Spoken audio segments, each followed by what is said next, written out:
guys so much for joining us. I'm so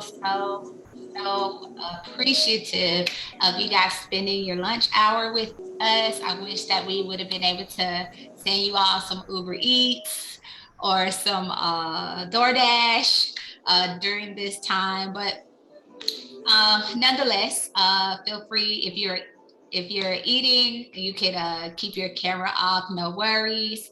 Um, and but please, as we're having this time together, our lunch time together, usually when people break bread together, it is an opportunity for us to also chat and get to know each other. So I definitely welcome you all to unmute, share out when appropriate, and we'll definitely give you guys some opportunities to do that. So thank you again so much. Of course, we have a presentation deck that we will be sharing with everybody. And we're really, the topic for this lunch and learn hour is about inspiring a digitally inclusive community. So actually, I'm going to pose a question while I get my presentation deck up on this Zoom meeting. And the question, feel free to put it in the chat if you are able to. And my question for you, I'm curious to know if any of the people on this call already um, work with the community in regards to technology. Are you a digital inclusion advocate? And what that means is whatever, we're going to learn more about it, but how the work that you are doing, is it already related to technology access, internet access, technology training? um, do you use technology in your everyday lives to support the community in any way? Please go ahead and introduce yourselves in the chat and share that out while I pull up my presentation.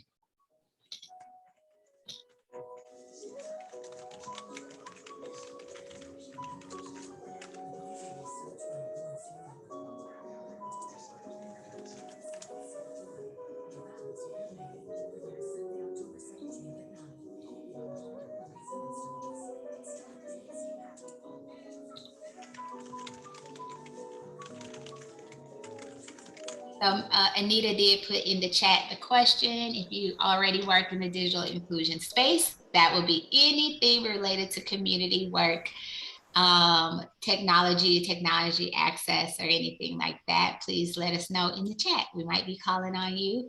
And also, please introduce yourself. Let us know where you're from and how you learned about this great opportunity to learn more about Inspire EDU. And the work that we do, and how we can all work together to support the people in our community. All right, so let me go ahead and present our topic for Digital Inclusion Week. I feel like this has been just a great week. I've learned a lot over the past few days, and it's been interesting, how much light has been has been shined. I don't know, that's not the right way to say that.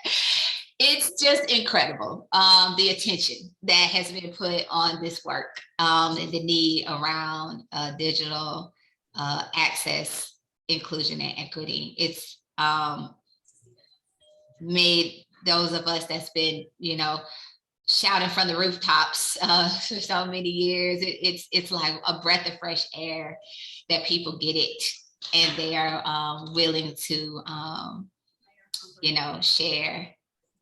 Okay, Ms. Wilson says the community advocate, but not digitally inclusive yet.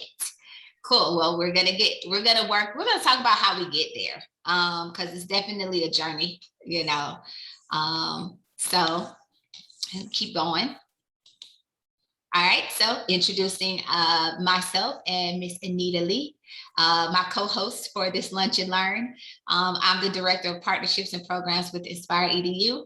I am also a Digital Inclusion Fellow with NTN and Google Fiber, thanks to the support of NTN and Google Fiber, and mentors like Miss Aneta Lee. Miss Aneta, do you mind introducing yourself? Absolutely. Good morning, everyone. It's so great to be here. My name is Aneta Lee, and I'm just so much stuff in this space.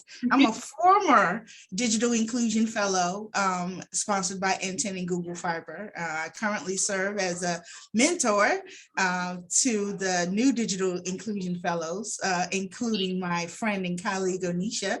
But Oneisha also serves as my leader because I also serve as a senior training specialist with Inspire EDU. And I recently jumped on to a new position, all in the digital inclusion space, as a program manager for Everyone On. So if you haven't figured this out by now, digital inclusion is my passion, it's my game.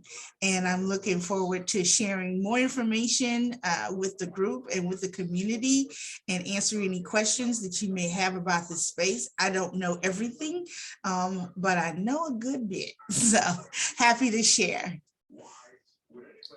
Excellent. Thank you so much, Aneta. In the chat, Kayla shared that she's learning more about Inspire EDU. Thank you so much for joining, Kayla. That is amazing. That where you are working and trying to bring light to the financial literacy and digital banking, which is I think a game changer in our community. So we may call on you to share. So moving on, welcome again, welcome everybody. So, when we talk about what is digital equity, we're going to talk about equity versus equality. So equality is sameness. So everybody has the same thing, but if everybody has the same thing, that does not mean that there is equity. So equity is fairness. Equity means that people have what they need, and I think specific to their situation. And so when we talk about digital equity, there are times when, as I was just sharing with someone today, that in a home that has 6 children, when the pandemic first hit versus a home that has 1, a lot of people would say, well, we need to get a computer in the home. Well, that family that had 1 versus that with 6 kids, and that family that had 1 that has 1 kid. It's this versus, right? This equality versus equity. So yeah, they had a computer, but so they were equal in that sense, but there wasn't the fairness wasn't there in regards to, well, we have these 6 children sharing 1 device versus so in that family of 6, each in that situation where children had to go to school virtually, the fairness is that each child had what they individually needed to be able to support learning at home. So digital equity is defined through Aneta, do you mind helping me out and manning people to the, thank you, from the waiting room. Excellent. Digital equity is the condition in which all individuals and communities have information technology capacity needed for full participation in our society, democracy, and economy. And it is necessary for civic and cultural participation, employment, lifelong learning, and access to essential services. And that is more, I think we've all seen how everything went digital, but everybody couldn't go digital.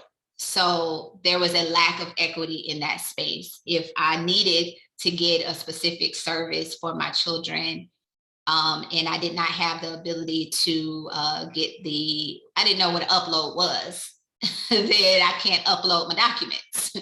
If I don't have a digital version of those documents, then how am I supposed to get the documents to the place where they needed to be? So, it is now necessary for this digital equity to be, for us to press towards this specific type of equity so that we can fully participate in society. So the more digital the world moves, the more online the world moves, the gap continues to widen for those who don't know, can't access, can't connect. Any thoughts, Aneta, on any of this? You want to chime in? Feel free to chime in at any time. I'm going to actually move on to inclusion. We've said this word a lot. And I love this example, diversity is all these different pieces separately, but inclusion is all of them working together. And that is really what is going to take, I think, for us to have a digitally inclusive community. I am going to talk about Georgia and Atlanta because that's where we are, but located today, right now. But what does this look like in different aspects of our workspace, our communities? But we are today, of course, going to focus on digital inclusion. So digital inclusion has 5 different areas. So digital inclusion is the activities that are necessary for the individuals to take advantage of the digital world. So the activities include affordable internet access, internet-enabled devices that meet the needs of the end user, digital training, technical support, and then applications that enable them to be self-sufficient, to participate and collaborate. And so we are going to cover most, maybe not all, in this time that we have together of these. And we will kind of ask some questions along the way to get you guys to kind of think back about what was life like before this was a necessary thing. What was life like before the internet became a utility? Maybe share some stories about our individual experiences coming on board to this, to where we are today. But it is now necessary to address these 5 elements, and all of us kind of doing those things together. And again, it's about meeting the need of the people in the community with the individual pieces of this. So just like technology evolves, digital inclusion has to evolve as well. Just like technology continues to advance, that changes what this inclusivity looks like. There was a time when we were using pagers. We were using pagers to communicate. We were using cell phones that were huge.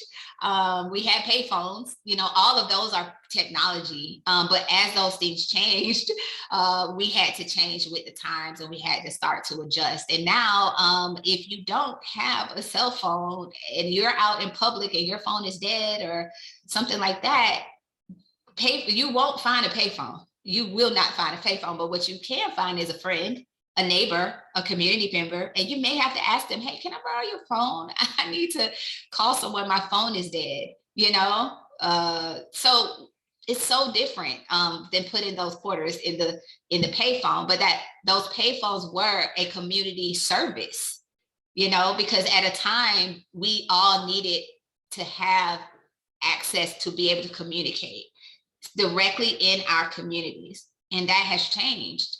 And now we are, dependent upon, for this example, cell phones to be able to communicate with each other. Even in an emergency, it's something that we have to have in order to get, access to what we need. So just to bring it all back home, equity is the individuals having the IT capacity for participation, but inclusion is those activities necessary for the full participation. Aneta, you want to speak to this a little bit before I move on? Sure. I'm just going to basically rephrase what you already said. Digital equity is the goal.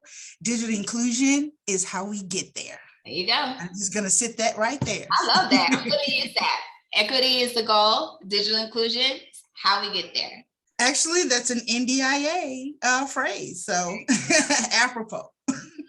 Very good. Very good. Thank you. This is why she's my mentor. Thank you so much, Aneta, for sharing that. That's an easy way to remember, for us all to remember these words, because I think some things can just become buzzwords, and it kind of, you can keep hearing them, but you don't really know what they mean.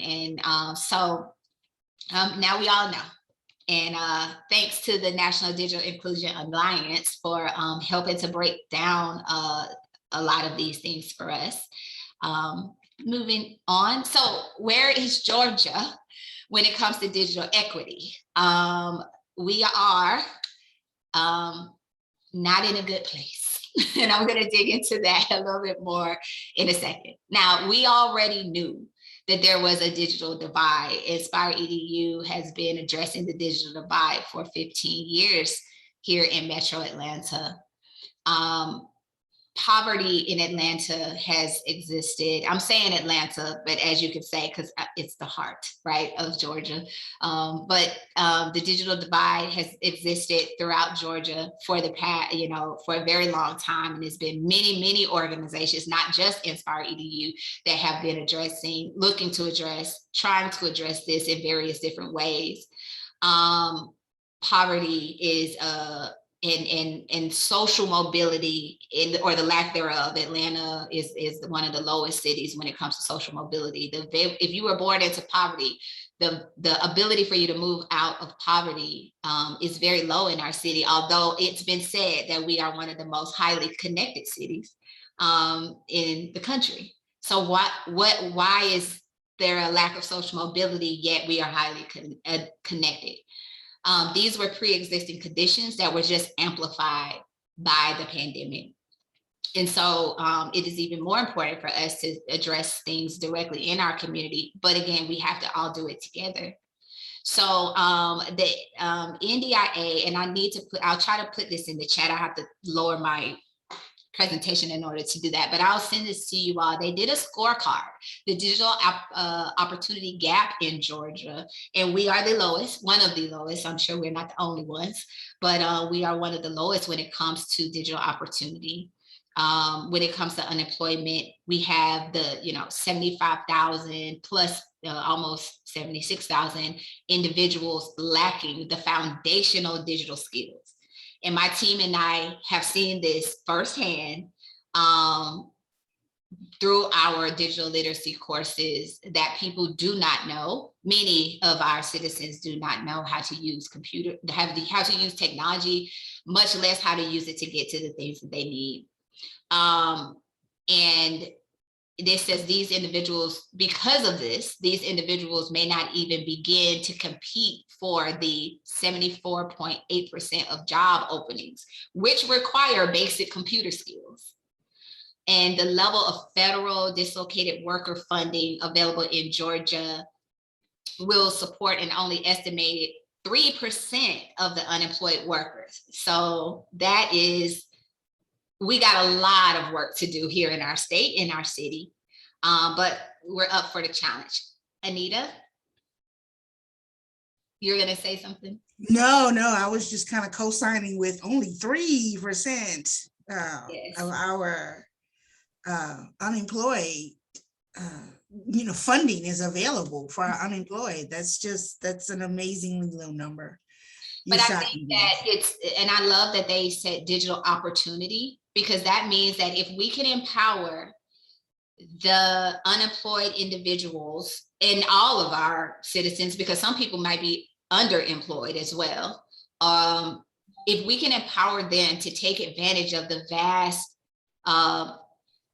learning opportunities that are available when you do have the connectivity and the access to the devices and training, if we can use that to empower our community, then this can change. And it doesn't take a federal funding to make a difference. It's just helping to support the people who need it to tap into the resources. And if you have any comments or questions, please feel free to put them in the chat while we're talking about this. I think that this just shows that there's lots of opportunity in our state. And if you want to see the scorecard for your state, I will, like I said, I'll put the link in the chat a little bit later, so you guys can do that. But this is new information, but it's great information to let us know what it is that we need to do. So how do we create a community where the people, all of them, can fully participate? That is the question that we're going to dive into. And one of the ways, so when I talked about digital inclusion in the 5 elements, we're going to, again, try to go through those 5 elements. So one of those elements is internet-enabled devices that meet the needs of the user. So I'm going to share a little bit more about Inspire EDU because this is our sweet spot. If we don't know how to do nothing, we can make sure that our community in Metro Atlanta has internet-enabled devices that meet the needs of their user. And those devices are supported by Inspire EDU as well. So just to give you guys a little rundown of who we are, our mission is to help underserved youth develop the skills needed for education and career success. And we do that by engagement activities with their families, the parents, their caregivers, their communities, and the schools that the children attend. And we utilize devices and internet access and internet online learning tools to inspire and empower these youth to develop to be successful and pursue education and a career. We want to be the key connector that drives inclusion and digital literacy in Greater Atlanta. I did say that there has been many different ways that the digital divide has been addressed in our area, in our community. However, as you can see, we have a lot of work to do, and we probably have been very successful over the years. We've served 26,000 individuals in our community, and we've distributed, at this point, we're probably pushing towards 17,000, maybe more, devices that we have distributed throughout the Metro Atlanta community. And it's something that we're very proud of.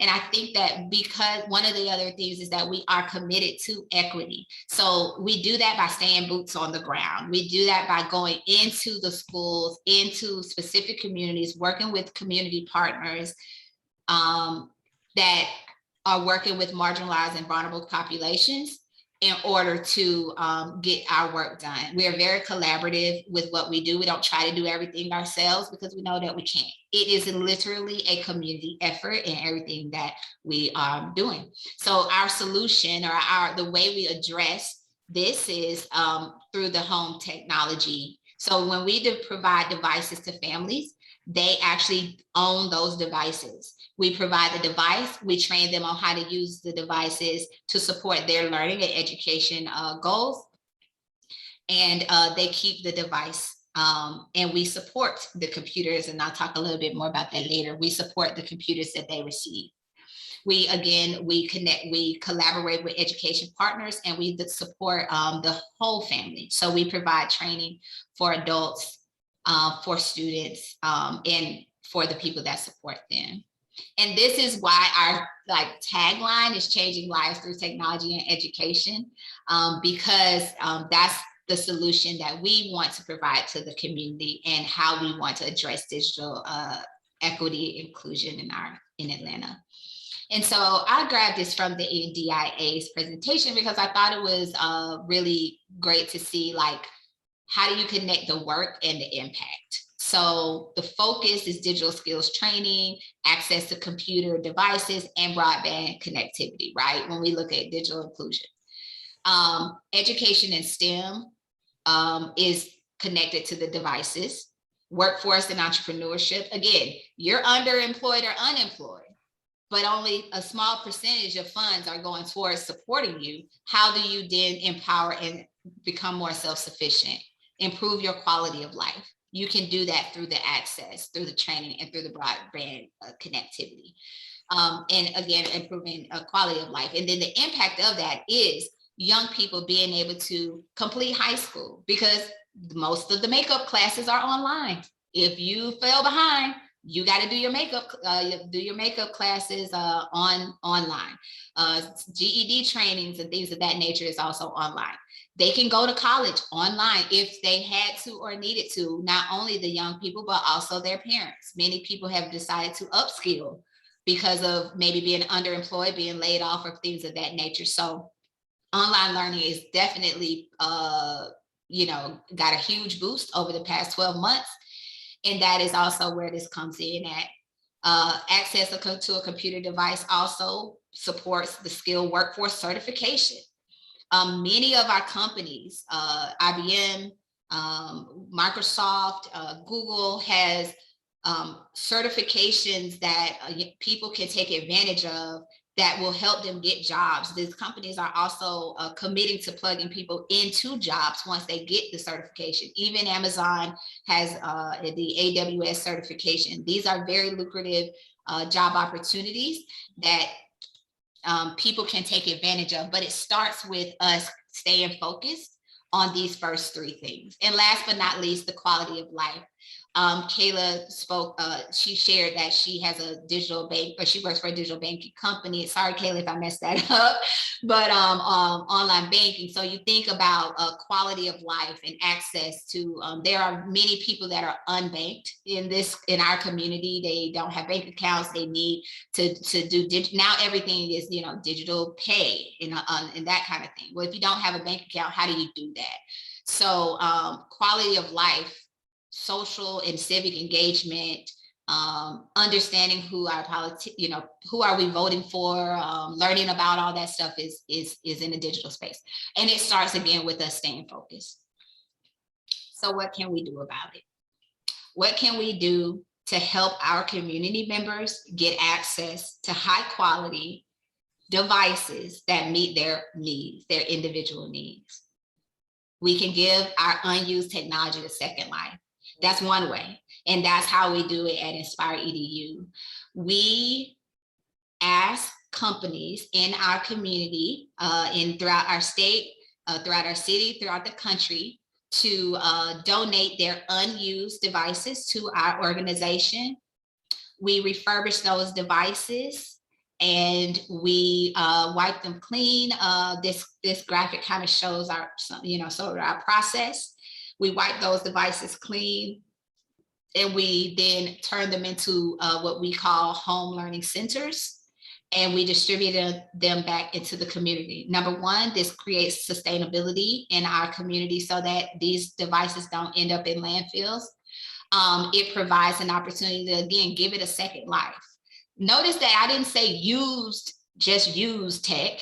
I said unused, because a lot of companies will change their technology every 3 years. Those computers are just sitting in a closet or in a warehouse, just unused. They're great, high quality. And so we are an organization that is able to refurbish and give that device a second life and get it into the hands of students or adult learners in our community that needs them. Again, meeting the needs of the end user and providing them with quality technology devices. Now, you may wonder, do we also take computers that people have, individuals? Yes, we do. So we have an opportunity for, if you are an individual and you're in Metro Atlanta, you have a computer that you're not using anymore for one reason or another, you have a tablet, an iPad, a Mac that you're not using anymore, we can take that device as well. We do also e-recycling, which helps support our programming. And so you can donate that device to us. We'll do the same thing, wipe it clean, whatever we can use, whether it's parts or the entire device, we will turn it into a home learning center. And if you can't use it, then we will responsibly dispose of the parts or the pieces of the device, so that we can then again go to support our programs. And so we are one of many refurbishers throughout the country. I don't know of many in Atlanta, Metro Atlanta, but there are a lot of different refurbishers throughout the country and in different communities that are doing similar work. And so this is one way we can help provide high quality technology, a quality technology device solution in our communities. Somebody's in the chat. Desktops, yes, we can take desktops as well, and we distribute desktops as well. We used to, thank you, Bisa, for asking about that. We actually, when we first started, we only distributed desktops. It was a lot. Our team had to carry monitors, and I wish I had a picture of that, carry monitors and desktops and keyboards to the schools to do our device distributions. But we do get desktops at our warehouse. It's not something we typically distribute when we do our partnerships, because right now people kind of need something that's mobile, but we have desktops available and we can tape desktops if somebody wanted to donate one to us. So there's a list of some things that we don't take, like microwaves. I don't think we take microwaves or anything like that. But you know, just the point is, whatever device that you have, it will get taken good care of, and it does go to help the work that we're doing. So that is just one way that we can help provide technology in our community to individual users. Moving on. So the next part of the next one of the elements is affordable, robust broadband internet access. And there's lots of different internet service providers. You'll hear the word ISP, internet service providers, many different ones or different ones in different communities that offer different levels of service at different costs, which is an important piece of this. The first word there meaning affordable. So one, I would like to let you all share, and I'm going to actually pass this over in a second to Miss Aneta. But if anybody wants to unmute, please feel free and share. Do you remember when you first logged on to the internet? What was that like? Can we go back for a moment? Anybody want to share? You can raise your hand, just unmute if you want to.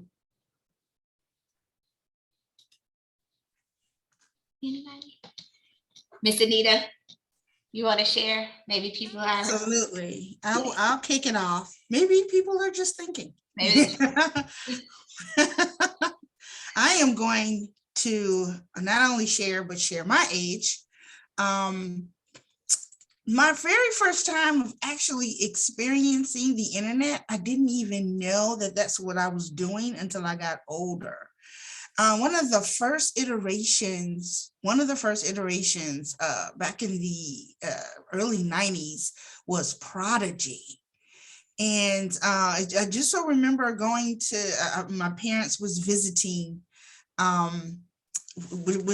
another couple, and they were talking to my parents about this, and they allowed me to hop on something that looks like an old word processor, and got on Prodigy. I don't remember a ton of stuff of what I did other than just thinking that this was just kind of cool, that I was looking at something or program or even text or whatever that didn't have anything to do with me inserting anything into a device. That was my recollection, right? That I was looking at data or words or text, and I hadn't actually inserted a disk or a floppy disk, or it wasn't something that I typed myself, because I remember having a brother word processor. And then that's my earliest experience. But then my next more full experience is running around town getting those AOL discs and popping them into the computer, tying up our phone lines with that signature internet telephone sound. Yes. I almost wish we could have pulled that sucker up and played it one time. I'm not going to try to recreate it, but I think you know it. I do. Brittany said in the You've Got Mail days. Yes. You got mail. And yeah, you know what's so crazy is I don't really remember, and somebody else may, I don't remember how we connected. Like you said through the phone line, was ISPs around the, you know, it's an odd thing, you know, it's so embedded in our everyday lives that I literally don't remember how we got service. I just remember having it at some point in my house. Yes. Yes, AOL was a trick. I remember AOL. Yes. Do you remember logging on, man? That's amazing. Thank you for sharing.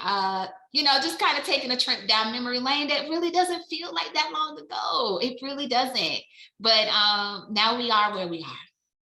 And Yes. And so before we go, let's just talk real quick about who is not connected. And then I'm going to let Miss Aneta, are you about ready? You can share your screen in a second if you need to. Well, I thought I had everything set up to share my screen. So keep talking. Let Okay, me no worries. up here. So yeah, just let's look at who's not connected, because I said earlier how Atlanta, for an example, has been said to be one of the most connected cities in the country, and but yet many people think that like not having internet access is in the rural areas, and that's just not true. There are many urbanized areas that do not have high-speed broadband, and the odd thing is that there's parts of that community that does have high-speed broadband, and then there's pockets that don't. And we ask ourselves why that is, and there's reasons why that are out of our control, individual community control. But I think that there is examples. There's in a community in New York, for an example, that someone just mentioned yesterday, that I'm going to suffice to say they might have just got sick of trying to fight with ISPs on getting internet connection. So they decided that they would create their own. And in this specific community, they have their own community-wide internet access that all the people in that community can connect to. Is, high-speed broadband, and it's just for, a community-based internet service. This is possible. But right now, majority of us are dependent upon the ISPs that are available in our community. Do you want to speak a little bit to this slide at all, Aneta? Well, yeah, I want to just bring a little context when you think about why aren't we connected. So, going back to a little memory lane trip, right? The internet, was kind of, well, we know it was kind of born in the 1990s. It was a military thing. There is something that Al Gore is the father of the internet. So I'm not sure where that kind of comes up with.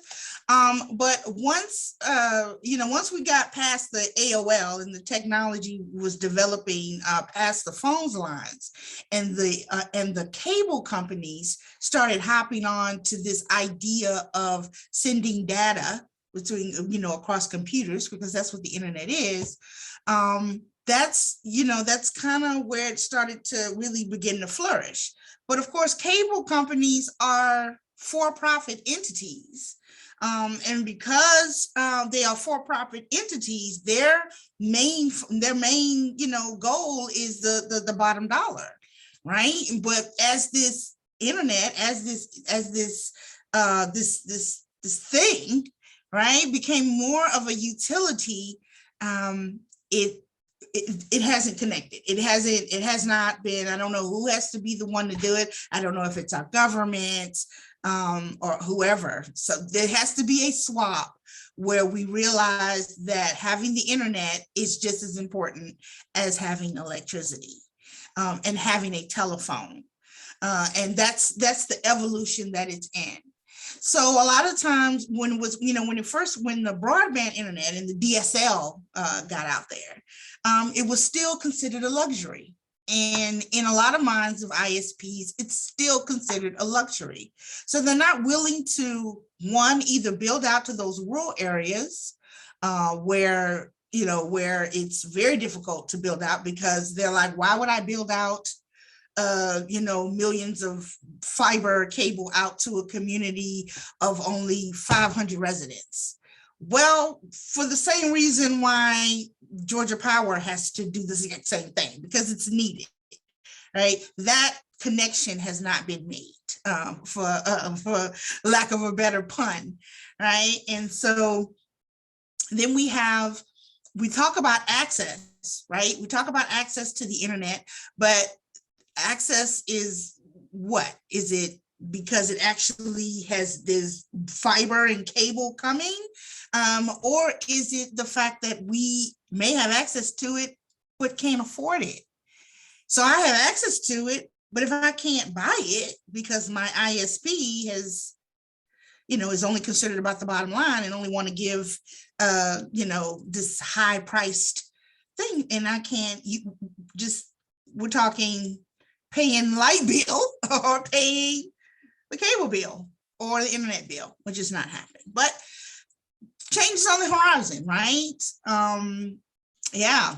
How does this affect your community? You want me to speak to that? I can totally speak to that.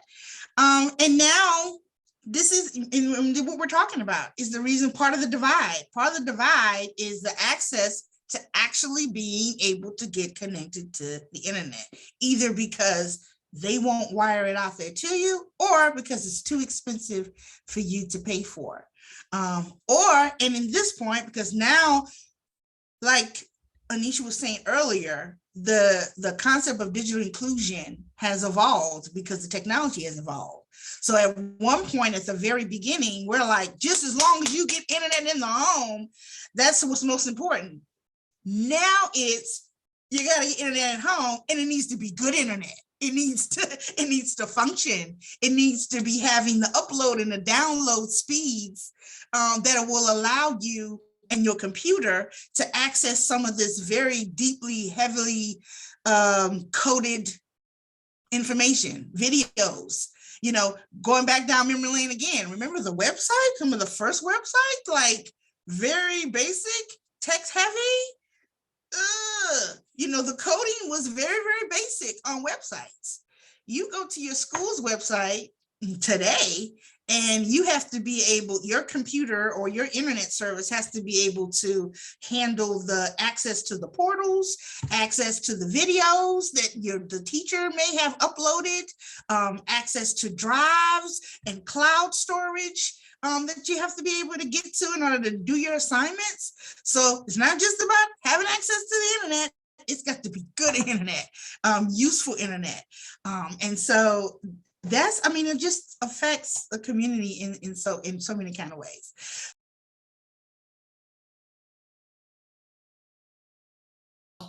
Sorry, Aneta. I did not. So, no worries. So what can we do about it? Well, there's a ton of things going on. There's advocacy going on. Obviously, NDIA is one of the biggest national advocacy organizations that's really pulling in to federal level work. There are thousands of organizations like Inspire EDU that are really tapping into the local and state and city government things where the advocacy on that front concerns being able to make sure that our politicians and elected officials are not passing bills or policies that limit the ability to people getting access to the internet.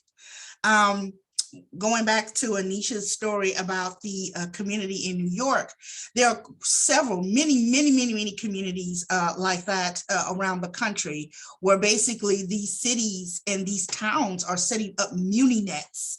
They're taking technology and they're doing their own wiring up. Well, one of the things that my colleagues at Next City Centuries have found is that, let's just say, for instance, we have a small town that maybe has either a little bit limited internet in the county, or an ISP is in the county partially, but they won't wire up to this town. So this town will go and say, hey, we're going to go establish our only MuniNet, municipal networks. That's what MuniNets mean. And so they get the technology, they find the funding to be able to bring this to their town, and it's doing great for their citizens, and they have the ability to expand. But guess what? The ISP, the one that wouldn't come into their town, will start to lobby against that MuniNet to be able to expand, to bring their service to other parts of the county. That's policy. That's things that we need to let our elected officials know, to not pass things like that restrict citizens. But in the meantime, while we're doing that, I have to say, I'm talking longer than I meant to talk about the fact that I currently serve with a great organization called Everyone On. I think I'm going to try to Yeah, I was about to say, you try want to do that share screen I thing. think if you share, then it'll just maybe stop mine, I think. Okay. Want to Could try? be. Yeah, let me give it a shot. And I apologize for this not looking as beautiful as I like it, but this is a little 2-pager about Everyone On. So Everyone On is a national digital inclusion nonprofit that is dedicated to not only doing that advocacy work, but assisting cities and towns across the country with capacity building around internet service. So our biggest thing is that we have an offer locator tool based on our website. Ms. Oneisha, if you can drop in the chat, the link to everyoneon.org. We have a offer locator tool that is our main claim to fame. That offer locator tool will allow anyone who get on the internet to drop in their zip code. And once they drop in their zip code, and then maybe click on a couple of identifying informations. Are you in do you live in public housing? Are you in a low income area based on the census tract? Do your children get free or reduced lunch? Just a bunch of different qualifiers. Click on them for those qualifiers, and what will happen is we will show you affordable internet options that you can then click on to go apply for. Now, all of the ISPs pre-pandemic had low cost offers. All of the big ones, and I'm not going to name any of them, but all the big ones had low cost internet service offers. If you had, once again, same qualifiers. If someone receiving SNAP, they have on Medicaid, WIC, your children receive free or reduced lunch. They had these low cost offers that were around $10. They were great for the fact of the price, but the service in some instances were not that great. So going back to that, we have access, but if it sucks, then it's like not having it at all. There were also some barriers that many of the ISPs put up that limited the ability to access these things. Like if you had an old bill, things of that nature, or if you already are paying the high price bill, but you qualify for this one, they wouldn't let you hop on it because they say you're already a customer. And this was only for new customers. Well, then the pandemic happened. And I'm going to just put it out there that whatever whatever we have to say about this pandemic, it had its pros. And one of these pros is because of this issue of shining a light on the digital divide. You can't shut down the country and shut down everybody and tell everybody to hop online and they don't have access. They don't have good internet. So one of the things that happened was the ISPs upped their upload and download speeds for their internet essentials. Okay, great, fantastic. So glad you do that. And then the federal government stepped in. Part of the rescue package that President Biden put out earlier this year, they created the EBB, which is called the Emergency Broadband Program. And that is an amazing program that is out there that I want everyone on this call, if you don't know about it, to learn all about it. I'm going to do a couple of things. Let me stop sharing and pull up. Well, this is the hotline number, but I'll talk about that in just a second. So if you could drop this in the chat, Ms. Oneisha, it's getemergencybroadband.org, I think, or it might be .com. Check it before you post it. It's Get Emergency Broadband. What that does is that will shoot you to it's called USAC, and I forgot what the acronym, Universal Service something. But it is the main page that the FCC is available for anyone to apply for this emergency broadband benefit. It's very, very cool. What this will do is once you apply and put in the qualifiers, same types of qualifiers. Do you live in public housing? Are you in low income? Do your children receive free or reduced lunch? Do you receive SNAP? Are you on Medicaid or your SSI? They even added just recently, if anyone in your household receives a Pell Grant because they're in college for whatever reason, if they receive a Pell Grant, they also qualify for this subsidy. And what this does is, once you qualify, you will get a $50 subsidy to be added onto your internet bill. So that's allowing, that's doing several things. That's allowing folks that if you already have high price internet, or the triple plan or whatever the case may be, if you qualify, that $50 can go towards that. If you don't have internet service home at all, that is an opportunity for you to get your internet service for practically free, because then you can get on the Internet Essentials program or the AT&T Access program or the Spectrum Assist program, and that subsidy will basically render your internet service free. And the download speeds are pretty decent. Probably could be a little bit better, but hey, we got to go what we can go for, right? And so once once that's available, not only would you receive that subsidy, you will also get $100 voucher to assist you with purchasing a device. So that's just an amazing program. So it's $3.2 billion. It is limited, but it was designed for 30 million families to hop on. I can tell you as of today, only 6 million have applied for it. Wow. We need to get the word out, right? We need to get the word out on that. So, yeah, I know we're coming out at time. No, it's okay. I thank you so much, Aneta. Everyone on, and then the chat, the link to everyone on is great.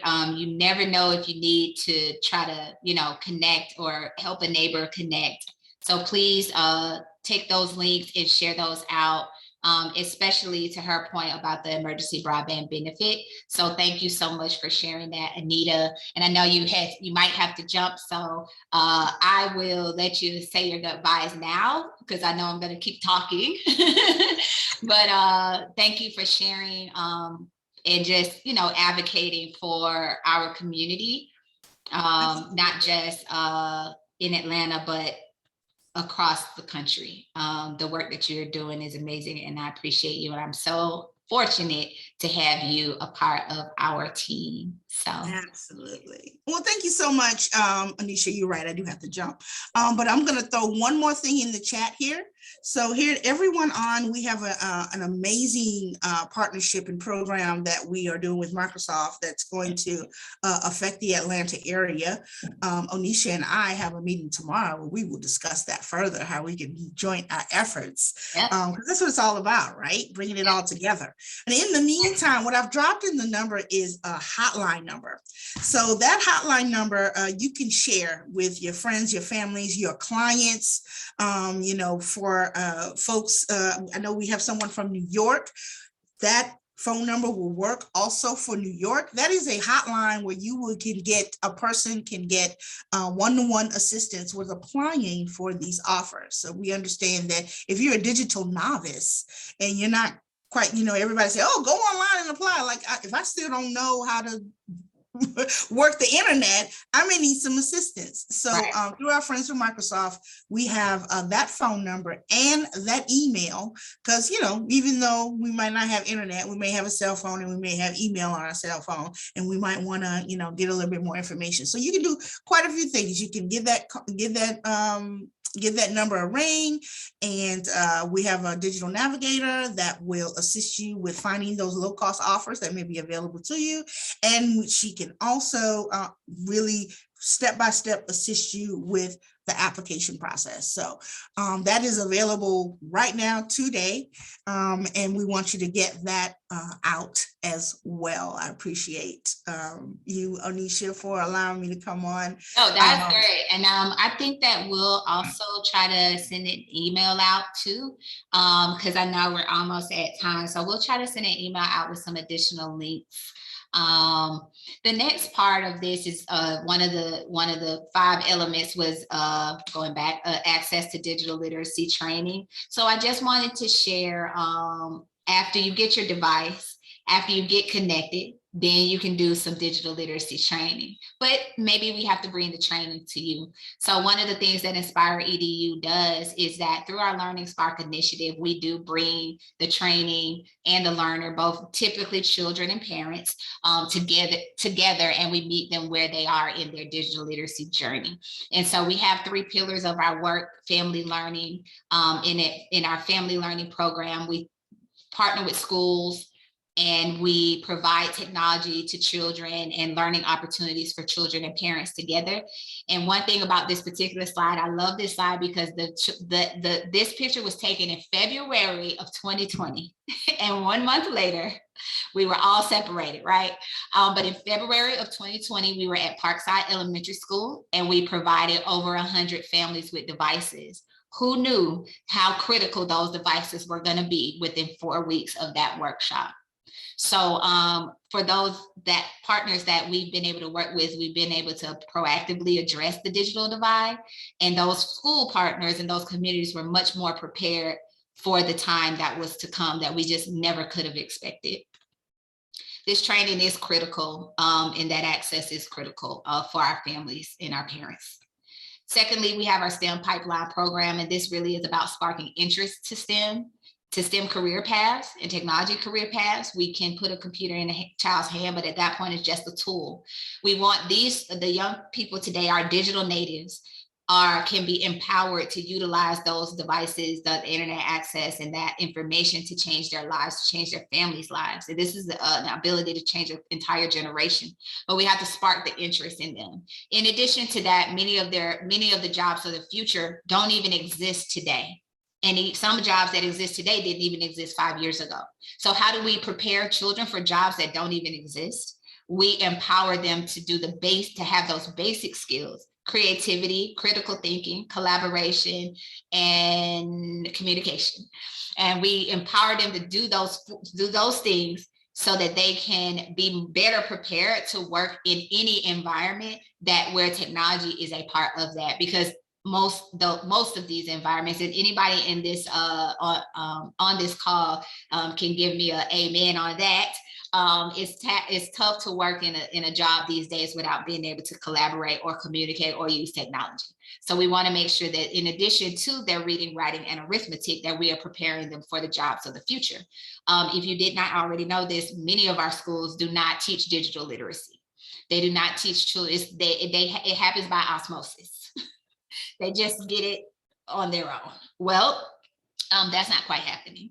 And so if you ever had to hire anyone in the past couple of months, you may know that or if you notice that you had to go digital at your job, there were people at your job that may have been working there for many, many years that do not know how to utilize technology in the way that they need to for the job that they have.